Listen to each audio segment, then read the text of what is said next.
আসসালামু আলাইকুম।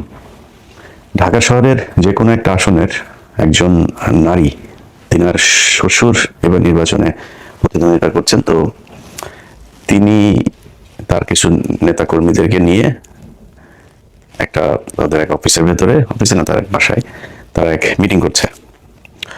তো সেই মিটিং এর ভেতরে এটা কিছু ভিডিও ফুটেজও আমার কাছে এসছে। তো ভিডিও ফুটেজটা সব শেষ তিনি দিতে না করেছেন, কারণ হলো ওইখানে খুব স্বল্প সংখ্যক মানুষ ছিল, আর রুমে সিসি ক্যামেরা ছিল, তারা খুঁজে বের করে ফেলতে পারে যে কোন ভিডিওটা আমার কাছে এসছে। তো ভিডিওটা আর দিচ্ছি না।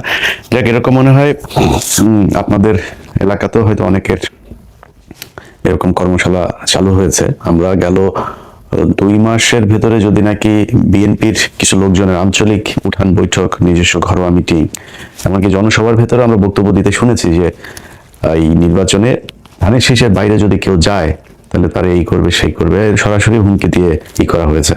আবার হিন্দু ভোটারদের বাড়িতে গিয়ে আপনার দেখলাম তাদেরকে হুমকি দেওয়া হচ্ছে যে তোরা তো আওয়ামী লীগ করতে, তোরা ভোট কেন্দ্রে যাওয়ার দরকার নেই, আর ভোট কেন্দ্রে গেলেই সামনে এসে তারপরে দিতে হবে, ভোট দেওয়া লাগবে, সিল মারা লাগবে, এরকম নানান ধরনের হুমকি টমকি দিচ্ছে। আওয়ামী লীগের লোকজনকেও এরকম হুমকি ধমকি দিচ্ছেন।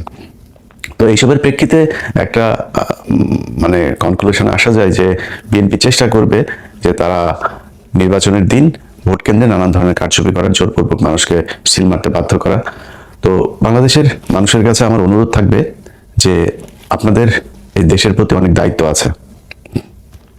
ধরেন আপনি আমেরিকাতে যদি বা পশ্চিমা যেসব দেশের আপনারা অনেক ভিডিওতে সুন্দর সুন্দর শহর দেখেন, এখানে মানুষ অনেক দায়িত্ব পালন করে তার হাতে। কারণ আমি নিজেও ঢাকা শহরে যখন ছিলাম, পানির বোতল দিয়ে পানি খেয়ে ধরেন পানি শেষ হয়েছে, সেটারে ফুটবলের মতো লাথি মেরে আরেকদিকে ফেলে দিয়েছে, চকলেটের খোসা, সিগারেট, এইসব। তো এটা খুবই সহজ একটা জিনিস, হাতের কাগজ, বিশেষ করে পলিথিন জাতীয় যেসব জিনিস আছে সেগুলো আমরা কিছুই মনে করতাম না, চিপসের প্যাকেট। তো এটা এখানকার পশ্চিমা দেশে যেখানে সুন্দর সুন্দর শহর দেখেন, দেশ দেখেন, তারা এটা করে না। তাদের রাস্তার মোড়ে মোড়ে আপনার ডাস্টবিন আছে, সেখানে মানুষ নির্দিষ্ট জায়গায় ময়লা ফেলে। মানুষ ইচ্ছা করেও মানে এই আশেপাশে মন চাইলেই কোনো জায়গায় আপনার কাগজ ফেলে দিল, পলিথিন ফেলে দিল, পানির বোতল ফেললো, এটা তারা কখনোই করে না। এটা যদি কেউ করেও সেটা তার দিকে এমন ভাবে তাকানো হয় যে এটা খুব মানে চিড়িয়াখানার একটা বাদর, তার দিকে মানুষ তাকিয়ে আছে। সো আপনাদের অনেক দায়িত্ব আছে। আপনার এই দেশ যদি আপনার এই যে বর্ষার সময় পানি বন্দি হয়, আপনার আপনার নিজের ফেলা কাগজ, আপনার নিজের ফেলা পলিথিন, আপনার নিজের ফেলা চিপসের প্যাকেট, বোতল, এগুলো গিয়ে তারপরে ম্যানহোলের ঢাকনা বন্ধ হয়, তারপরে পাইপ বন্ধ হয়ে সেখানে আপনার পানি আটকায়। সো এগুলো আপনাদের নিজেদের কিছু কাজ করতে হবে। এইবার বাংলাদেশের একটা বিশেষ পরিস্থিতিতে এই নির্বাচনটা হচ্ছে। আপনারা যারা ভোটার আছেন তাদের সবাইকে ভোট দিতে যেতে হবে। অনেক কাজ থাকলেও আপনার কেউ যদি মনে করেন না আমি না গেলে সমস্যা কি, আরেকজন যাবে, আরেকজনও তো সেটা মনে করতে পারে যে সে না গেলে সমস্যা কি, আরেকজন যেতে পারে। সো এই এই জিনিসটা আপনারা করবেন না, সবাই ভোট দিতে যাবেন। এবং ভোট দিতে গিয়ে সেখানে যদি নাকি আপনাকে জোরপূর্বক কোনো কথাবার্তা কেউ যদি বলে, কোনো কিছু করাতে চায়, আশপাশে সাংবাদিক থাকবে, মিডিয়া কর্মী থাকবে, আপনার নিজের ফোন আছে, আপনি নিজের ফোনটা তাকে ধরবেন। আপনাদের প্রতিটি মানুষকে এক একজন সাংবাদিকের ভূমিকা পালন করতে হবে। যে এখানে কেউ আপনাকে ডেকে এনে তারপর বললো এই যে আপনার ভোটার আইডি কার্ড দেন, আপনার দেন, আপনার নাম্বার নিয়ে গেল, বা আপনার বললো যে আমার সামনে ভোট দাও বা এই মার্কায় ভোট দাও।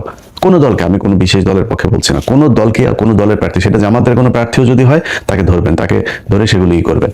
আচ্ছা, নির্বাচনের দিন আমার যেই ইমেলটা আপনাদের কাছে আছে 15 মিনিটস বিটি, আমি স্পেলিং করি আপনার 15minutesbd@gmail.com, 15minutesbd.com @gmail.com। এখানে আপনারা গুরুত্বপূর্ণ ভিডিও নির্বাচনের দিন পাঠাতে পারবেন।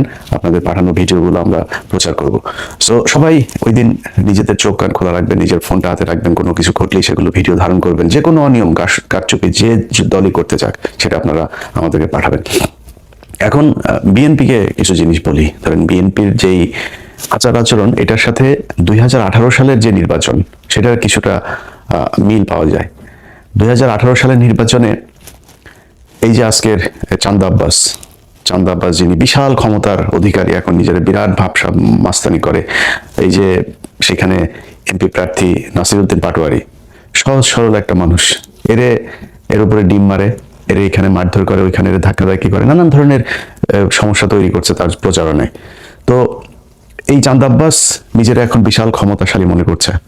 অথচ এই চান্দা আব্বাসকে 2018 সালে বউ শুদ্ধ দৌড়ায় নাই, আওয়ামী লীগের ন্যাংটা পোলাপান এরা দৌড়ায় নাই এই বউ শুদ্ধ দুইটারে। যদিও সেই নির্বাচনে মির্জা আব্বাস এই আওয়ামী লীগের সাথে আতাত করেই তিনি অ্যাডম দেখিয়েছিলেন কি হবে, কতটুকু যাবে, কতটুকু গেলে কি হবে, এগুলো সবকিছু তাদের পাতানো। কারণ কোনো এমপি মন্ত্রী কেউ বের হতে পারে না বিএনপি, শুধু মির্জা আব্বাস আর চাঁদ আব্বাসের বউ, ওনারা বের হতে পেরেছেন। সো আমরা এগুলি বুঝি। উনি পুরো আওয়ামী লীগের সময় ওনার ঢাকা ব্যাংকের পুরো প্রফিট নিয়ে তারপরে বাজার করেছেন। তো তিনি সেই নির্বাচনে গিয়েছেন, আর আওয়ামী লীগ তাকে এমনিতেই তিনি এইভাবে সাহস দেখিয়ে তারপর গিয়েছেন, এটা না। এরপরে কত কান্নাকাটি মিডিয়াতে, এগুলো আপনারা মির্জা আব্বাসে দেখেছেন। আজকে তাদের বিশাল ক্ষমতা। তো এই যে ক্ষমতাগুলো দেখাচ্ছে, 2018 সালে আওয়ামী লীগ ঠিক একই ধরনের ক্ষমতা দেখিয়েছে, কিন্তু সেই আওয়ামী লীগ যে ক্ষমতাটা দেখিয়েছিল সেটার সাথে এইবারের পরিস্থিতির বিস্তর ফারাক। আপনি আওয়ামী লীগ যা করেছিল সেটা বিএনপির পক্ষে বা জামাতের পক্ষে করা সম্ভব না। কেন সম্ভব না সেটা বলি। ধরেন 2018 সালে বিএনপির যে প্রার্থীরা ছিল তাদের নির্বাচনে নিয়ে আসা হয়েছিল মূলত পার্টিসিপেটরি একটা ইলেকশন হবে, ইনক্লুসিভ একটা ইলেকশন হচ্ছে, এটা ইন্টারন্যাশনাল মিডিয়াকে দেখানোর জন্য, যারা নির্বাচন অবজারভার যারা আছে তাদেরকে দেখানোর জন্য, তারপরে বিভিন্ন সংস্থাকে দেখানোর জন্য যে এই যে দেখো সবাই নির্বাচনে অংশ নিয়েছে। এবং তাদের সাথে একটা একরকমের এই যে মির্জা ফখরুল, তারপরে এই যে ডক্টর কামাল, 73-এর চোরাই এমপি, তারপরে হইলো গিয়া এই যে গামছা ডাকাত যে কাদের সিদ্দিকী, তো এই কাদের সিদ্দিকী এগুলো সব মিলে আওয়ামী লীগের সাথে একটা কনস্পিরেসি করে তারপর বিএনপি কে নির্বাচনে নিয়ে গেল। সেই নির্বাচনের ফলাফল কি কি ঘটেছিল, সেই আলোচনার নামে, সংলাপের নামে শেখ হাসিনা কি কি নাটক করেছিল আপনাদের সব মনে আছে। তাদের সবার স্বপ্ন ছিল যে নির্বাচনের দিন সব মানুষ নেমে আসবে, এসে তারপর একটা কিছু করবে। বিএনপির এমপিরা, বিএনপির মনোনয়ন প্রার্থী যারা প্রার্থী ছিল, সেই প্রার্থীরা জামাত ইসলামকে বলেছিল যে তাদের নিবে না, চেতনা। সেই চেতনা দেখাইতে যায় এই যে গামছা কাদের আর হইল গিয়া কামাল চোরা, এদের সাথে মিলে তারপর চেতনা দেখাইতে গিয়া জামাত ইসলামকে বাদ দিয়ে দিল। জামাত ইসলামকে বাদ দেওয়ার পরে সেই নির্বাচনে দাঁড়াইতেই পারে নাই। মানে গণফোরাম এই কামাল চোরার আর ওই গামছা কাদেরের দলে এদের পরিবারের মানুষ ছাড়া তো আর কেউ নাই। তো সেই দলের লোকজনের নিয়ে আপনি রাস্তায় দাঁড়াবেন কেমনে? একটা মিটিং হইতো, একটা জনসভার মঞ্চে, আরে সেখানে ডক্টর কামাল শেখ মুজিবের কথা বলে, শেখ মুজিবের বয়ান, পুরো আওয়ামী লীগের বয়ানই করে মুক্তিযুদ্ধের বয়ান। তো মুক্তিযুদ্ধের বয়ান বলে জিয়াউর রহমান নাই মুক্তিযুদ্ধে, জিয়াউর রহমানের দলের স্টেজে উঠা তারা আওয়ামী লীগের করে দিয়ে এসেছে। এই হলো বিএনপির সেই সময়ের বুদ্ধি এবং বিএনপির সাহস। এটা করে নির্বাচনে গেল। তো আওয়ামী লীগ যে কারণে তাদের এই দৌড়ানিটা দিতে পেরেছে সেটা হলো বিএনপির লোকজন তখন সবাই এক একজনের নামে 200-400 করে মামলা ঘাড়ে। তো তাদেরকে ওই ইয়েতে গেলে এসপিরা বলে দিত যে স্যার এই ইয়েতে এসেন না, এলাকায় এসেন না, আসলে কিন্তু গ্রেপ্তার করা হবে, আমার উপর থেকে নির্দেশনা আছে, আসলেই গ্রেপ্তার করা হবে। তো এমপিরা কেউ যাইতেন। অনেক এমপির সাথে কথা হইতো। এই যে আজকের ধরেন এই যে দুলু ভাই নিজেও এইটার ভিকটিম। বহু মানুষ এই যে আজকে ইস্যু করে দেশ ভাষায় ফেলার আমাদের চুয়াডাঙ্গার দুদু ভাই, তারপরে আরো লোকজন আছে, যাই হোক, তো কেউ যাইতে পারে নাই, সবার অবস্থা একই ছিল। এখন ওই সময়ের পুলিশ আপনারে মামলার জন্য খুঁজছে। ওই সময় আওয়ামী লীগ ভয়ঙ্কর রূপে, আপনি জানেন যে 18 আগে কি ছিল, পরেও আওয়ামী লীগে আসবে, মানে ক্ষীণ একটা আশা নিয়ে নির্বাচনে গিয়েছিল, যে কারণে আওয়ামী লীগ যে আবার আসবে, এবং আওয়ামী লীগের লোকজনও থ্রেট করছে যে নির্বাচনের পরে কিন্তু তোরে দেখাবো, খেলাবো ইচ্ছা মতো। তো এই ভয়ে তারা তো আর বের হতে পারে নাই। এখন এবারের প্রেক্ষাপটটা আপনাদেরকে বলি। এবারের প্রেক্ষাপট হচ্ছে জামাত ইসলামের কারো নামে মামলা নাই, শেখ হাসিনা ক্ষমতায় নাই, তারপরে আপনার এলাকার যে প্রশাসন, সেই প্রশাসন আপনারা কোনো চাপ দেয় না যে স্যার এলাকায় থাকা যাবে না, এলাকা থেকে বের হয়ে যান, সেই চাপও নাই। সেনাবাহিনীর গুটি কয়েক তারা খুবই কোণঠাসা একটা পক্ষ, ডিজিএফআই, তারা চাচ্ছে যে নির্বাচনে একটা কারচুপি করানোর জন্য। কিন্তু একদম মূল সেনাবাহিনীর যারা আছে, বিশেষ করে মধ্যম সারির অফিসার থেকে নিচের সৈনিক যারা আছেন, এদেরকে দিয়ে আকাম কুকাম আর করানো যাবে না। আমার বিশ্বাস এখন পর্যন্ত সোফার, আমি সেনাবাহিনীকে নিয়ে নির্বাচনের পরে হয়তো একটা ভিডিও করব, এখনই কোনো মন্তব্য করছি না, তো সোফার এখন পর্যন্ত সেনাবাহিনীর আচার আচরণ যা আছে ভালোই মনে হচ্ছে। তো এই সেনাবাহিনী যদি চায়ও, মনে করেন সেনাবাহিনী 2018-24-এর মতো আওয়ামী লীগকে যেভাবে পাহারা দিয়েছে সেভাবে আপনাদেরকে পাহারা দিয়ে একটা নির্বাচন করাই দিবে, এটা এবার আর সম্ভব না। ওই জায়গায় সেনাবাহিনী যাইতে পারবে না, যাইতে দেওয়া হবে না সেনাবাহিনীকে। তো সেনাবাহিনী এই যেই অবস্থানে আছে, এই অবস্থানে থাকলে, পুলিশ যে অবস্থানে আছে সেই অবস্থানে থাকলে মানে থাকতে হবে। এরপরে আপনার এলাকার লোকজন নিয়ে আপনি মারামারি কটুক জামাত ইসলামের সাথে করতে পারেন, বা জামাত ইসলাম চাইলে বিএনপির সাথে মারামারি কটুক করতে পারবে। তো হুমকিটা যেহেতু বিএনপির দিক থেকে এসছে, সেই কারণে আমি জামাতকে এখানে দ্বিতীয় পক্ষ হিসাবে নিচ্ছি। বিএনপিকে মাথায় রাখতে হবে 2000 সম্ভবত 21 না 22 সালে বোধ হয়, না সরি 23 সালে বোধ হয়, ওই যে ঢাকাতে আপনার হলো একটা জনসভা হইল বিএনপির 10ই ডিসেম্বর। 10ই ডিসেম্বরের যে জনসভা, সেই জনসভাতে বিএনপিরে নিয়া কিভাবে হাসিনা ফুটবলটা খেললো, এই যে হারুন, তারপরে বিপ্লব, এরা এখানে দিবে না ওইখানে দিবে, শেষে নিয়ে গরুর হাটে দিয়েছে, মনে আছে আপনাদের? ডিসেম্বরের 10 তারিখে নিয়ে আপনার গরুর হাটে নিয়ে এরপরে তাদেরকে সেই মিটিং করাইলো।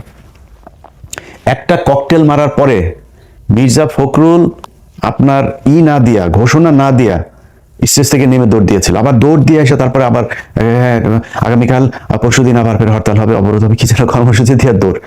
একটাও দাঁড়ায় নাই, না দাঁড়ায় তো লাভ হয় নাই। সবার নামে কিন্তু মামলা ঠিকই হয়েছে। নিজেরা যা এই রাজারবাগ পুলিশ লাইন হাসপাতালে গিয়ে ভর্তি হয়েছে, পুলিশ ভর্তি হয়ে সেগুলো নিয়েও মামলা হয়েছে। রাজারবাগ থেকে আপনার আওয়ামী লীগের লোকজন দিয়ে গোয়েন্দা সংস্থা বিচারপতির ইয়েতে হামলা করলো, সেটার নিয়েও মামলা। সো এই যে মামলাগুলো খেয়েছেন, মামলা কিন্তু খেতে হয়েছে, কিন্তু কি হয়েছে, দৌড়ে তারপরে পালাইলেন, কিছু না করে মামলা খেলেন। একটা ককটেল, তাও বহু দূরে, মঞ্চের থেকে বহু দূরে ককটেল ফুটার পরে সব জামা কাপড় জাঙ্গা টাঙ্গা খুলার দৌড়। এটা কিন্তু বিএনপি।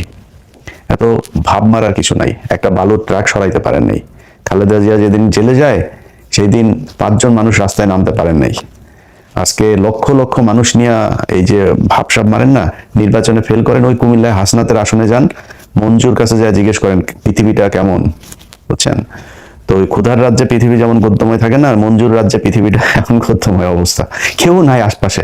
অথচ মনোনয়ন পাওয়ার পরে বাড়ি ঘরে সারাদিন রমরমা অবস্থা, হাজার হাজার মানুষ মঞ্জুর ছেলেরে নিয়ে ভর্তি করা দিয়ে আসে রিহাবে, পাগল হয়ে গিয়েছে। তো তাদের কাছে যা জিজ্ঞেস করেন নেতাকর্মীরা কিরকম। এটা বাংলাদেশের মানুষের স্বভাব চরিত্র। যখন আপনার অবস্থা ভালো থাকবে আপনার পিছিয়ে পিছিয়ে দৌড়াবে ইচ্ছা মতো, অবস্থা ভালো থাকবে না তখন আর পিছনে কারোর পাবে না। ঠিক একই অবস্থা আপনাদের সামনেও হইতে পারে কিন্তু, হ্যাঁ। সো পিছনের দিকে একটু খেয়াল রেখে তারপরে সামনের পদক্ষেপ নিয়েন, তাইলে খুব সুবিধা হবে। আগে বালুর ট্রাক সরাইতে পারেন নাই, নির্বাচনের দিনে 2018 সালে মাঠে আসতে পারেন নাই আওয়ামী লীগের প্যাদানির ভয়ে, সেই ব্যক্তিরা এখন এত ভাব মাইরা কথাবার্তা বলবেন আর জামাত ইসলাম বসে বসে লেমন চুষ খাবে, এটা মনে করার কোনো কারণ নাই। আওয়ামী লীগে এই জামাত ইসলামকে আপনার করতে হলে যেই পরিমাণে শক্তি আপনার প্রয়োজন, ওই পরিমাণে শক্তি আপনার নাই। জামাতি আপনাদের এটার পরে জামাতের এক ক্যান্ডিডেটের সাথে কথা হচ্ছিল, দীর্ঘদিন জেল খেটেছেন সেই ক্যান্ডিডেট, তারপরে তাদেরকে নোয়ানো জানি। তো আমি তারা বলার পরে ভাই আমার বলতেছে যে ইলিয়াস ভাই আপনি টেনশন করেন না, পাশার চামড়া লাল করে দেওয়া হবে এবার যদি ভোট কেন্দ্রে কেউ আকাম কুকাম করতে আসে। বহুত পরিকল্পনা নিয়ে তারপরে জামাত ইসলাম মাঠে আছে, তার সাথে সাধারণ মানুষ, সাংবাদিক, প্রশাসন সবাই আছে। এখানে যায়া আকাম কুকাম করে তারপরে ভোট জোর করে নিয়ে চলে আসবেন, এটা মনে করার কোনো কারণ নেই। এই চিন্তা থেকে বের হইয়া কি করা যায় সেই চিন্তা করেন, কেমনে জিতা যায়, অন্য কোনো রাস্তাঘাট যদি থাকে ওই দিক থেকে চিন্তা করে আসেন। এই এমনি জোর করে তারপরে করবেন, এটা মনে করার কোনো কারণ নাই। আর সবশেষ প্রশাসনের ভাইদেরকে বলি, প্রশাসনের কিছু কিছু লোকজন, এই আজকে দেখলাম যে রসালাউদ্দিনের স্টেজে এক জজ সাহেব আপনার দাঁড়ায় আছে। আপনার তো এনে কাজ নেই ভাই, আকাম কুকাম জাউরামি আওয়ামী লীগের আমলে বোধ করছেন, আর জাউরামি করতে যায় না। এর বাইরে কিছু পুলিশের এসপি, কিছু ডিসি আছেন, যারা যারা মনে করছেন বিশেষ কোনো দল ক্ষমতায় চলে আসছে, আমরা কিন্তু এখনো ওইভাবে মাঠে নামি নেই। আমরা মাঠে নামবো 10 তারিখ রাত 10টায়। আমরা একটা লাইভে আসবো, ডক্টর কনক সারওয়ার, তারপরে পিনাকি ভট্টাচার্য আর আমরা একটা লাইভে আসবো। আমরা 10 তারিখ থেকে ক্যাম্পেইন মূলত শুরু করবো। তো ক্যাম্পেইন কিন্তু আমরা শুরু করিনি, আপনাদের এই কয়েকদিন দেখলাম পরিস্থিতিটা কি, কোন দিকে যায়, কাদের কি অবস্থা, ওটা দেখে এখন নামছি আমরা। তো এখন যদি নাকি এই 10 তারিখের পর থেকে অলরেডি আপনারা মাঠে যারা আছেন তারা নিজেরাই বুঝেন কোন দিকে মানুষ কারে ভোট দিতে চাইতেছে। আমরা বলি না, অনেকে কাউকে 30টা দিয়েছে, কাউকে 280টা দিয়েছে, আমরা ওই ক্যালকুলেশনে এখন যাচ্ছি না, ক্যালকুলেশনে যাবো, সময় আছে এখনো, এত তাড়াহুড়া করেন না। প্রশাসনের যারা মনে করছেন যে কেউ একজন ক্ষমতায় চলে আসে এটা মনে করে তারপরে লুঙ্গি ধরে পেছনে পেছনে পা চেটে পোঙা টোঙা চেটে তারপরে পেছনে পেছনে ঘুরছেন, এই পোঙা চাটা যেগুলি আপনার এই প্রশাসনের লোকজন আছেন তাদেরকে বলবো 5 তারিখে যে রেহাইটা পেয়েছেন না, এটা সামনের পরিস্থিতি যদি আসে তাহলে ওই রেহাইটা পাবেন না, এই আর সুযোগ আপনাদেরকে দেওয়া হবে না। ঠিক একইভাবে গণমাধ্যমের অনেক লোকজন আছেন, তাদের ভিতরেও যারা যারা কিনা বিশেষ বিশেষ দলের হয়ে তারপরে কাজ করার চেষ্টা করে যাচ্ছেন, তাদের আসল রূপ আমরা জানি কে কোন দিকের। তো তারা, আমি বিশ্বাস করি যে একটু সাবধান হয়ে করবেন। রাস্তাঘাটের অবস্থা কি, এটা আপনারা যেহেতু সাংবাদিকতা করেন আপনারা খুব ভালো করে জানেন মানুষ কাদেরকে ভোট দিতে চায়, কি করে। মানুষের কাছে জিজ্ঞেস করলে ভাই কোনো কথা নাই, মানুষের কাছে জিজ্ঞেস করলে কথা একটাই, ভাই আমরা এবার চাঁদাবাজে ভোট দিব না। আর এটা বলার সাথে সাথে একটা দল বোঝা যায় যে ভোটটা আসলে কারে দিবে। সো ভোট কারে দিবে এটা আপনিও জানেন, আমিও জানি, আমরাও জানি। একটা নীরব বিপ্লব ঘটবে, এই দেশের মানুষ ভারতের বিরুদ্ধে রায় দিবে, চাঁদাবাজদের বিরুদ্ধে রায় দিবে, টেন্ডারবাজদের বিরুদ্ধে রায় দিবে, ধর্ষকদের বিরুদ্ধে রায় দিবে, হাদির হত্যাকারীদেরকে যারা সহায়তা করেছে, যারা হাদির বিপক্ষে দাঁড়িয়েছে তাদেরকে রায় দিবে, যারা জুলাই সনদের বিপক্ষে দাঁড়িয়েছে তাদের বিরুদ্ধে রায় দিবে, যারা ভারতের সাথে এই মিলেমিশে ভারতীয় যেসব হ্যাকার আছে তাদেরকে টাকা পয়সা দিয়ে একটা রাজনৈতিক দলের শীর্ষ ব্যক্তির টুইটার অ্যাকাউন্ট হ্যাক করে তাদের বিরুদ্ধে বাংলাদেশের মানুষ রায় দিবে, এটা আমাদের বিশ্বাস। সবাই ভালো থাকবেন। যারা যারা সবশেষ আবারও বলি এই কেন্দ্র দখলের এই স্বপ্ন দোষ নিয়ে ঘুমাচ্ছেন তাদেরকে বলবো কাপড় চোপড় খুলা সুন্দর করে ধুয়া টুয়া তারপরে পাক পবিত্র হইয়া এরপরে ইতে যায়েন, কেন্দ্রে যায়েন, কিন্তু পাছা